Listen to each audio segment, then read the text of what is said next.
The DOP and the director are practically inseparable. They have this very special synergy on set that begins offset when they start talking about the film. I think that's pretty common knowledge. I think I picked that up when I was working in advertising. I already sensed this sort of synergy between the director and his DOP, and I've always assumed that they work very closely with each other on and off set as far as the film being shot is concerned. The director and the DOP should have a necessary synergy on set. They have to be almost like twins in a way, or two halves of the same brain in a way.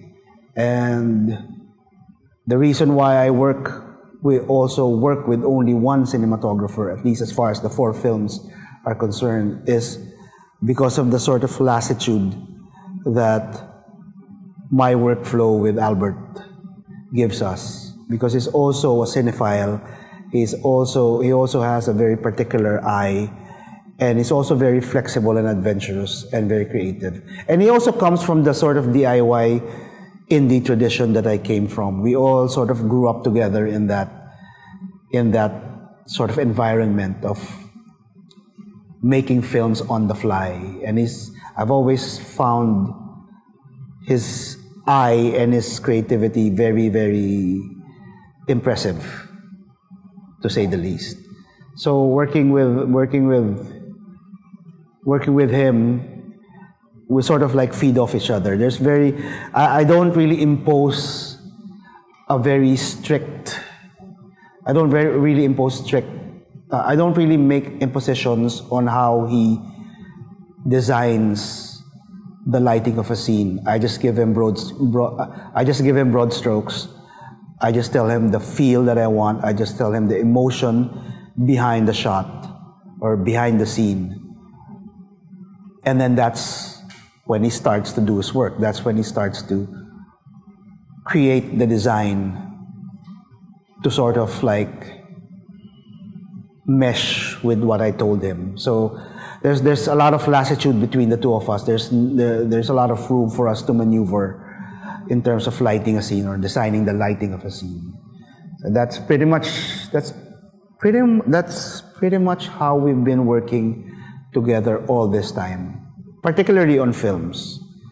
We're a bit more stricter with each other when it comes to commercial work, but when it comes to films, we're a little bit more,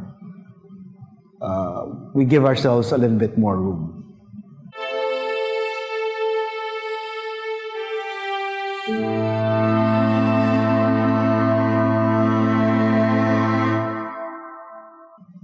Well, a director of photography essentially designs the lighting of a scene. That's the most fundamental aspect of his work. But with a lot of DOPs, and in particular the DOP that I work with, there's a lot of creative input that also goes into designing both the scene and the shot. He's more than a camera operator, he's more than the guy who designs the lighting of a scene. He's actually the architect of the scene in a sense, because he sort of builds it from what little scrap I give him. Maximizing a DOP's full capabilities. I think in the context of my working relationship with my DOP, I think I've more than maximized his capabilities because he gives a lot of creative input, a lot of aesthetic input, sometimes a lot of narrative input into the work. That's far above and beyond what you expect from a DOP, at least in the most fundamental way. So that's a huge, huge benefit when it comes to working with my DOP, because in many ways I always admit that every film I've done is a thoroughly collaborative effort. A lot of the elements in the films that made it work, I cannot take sole credit for, because sometimes it's input of the DOP, sometimes it's my AD, sometimes even it's my... There are a few times it's my producer who gives me the input that makes the scene work better than how I originally envisioned it. I can't light a scene.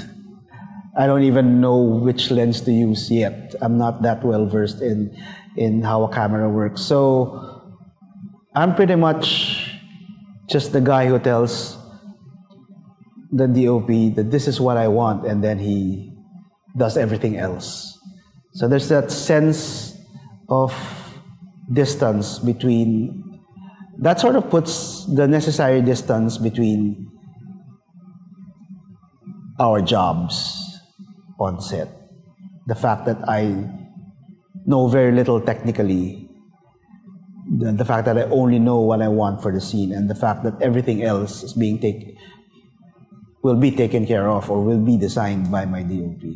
So I think that's the necessary dichotomy between the two of us that prevents overlap, that prevents stepping on each other's toes.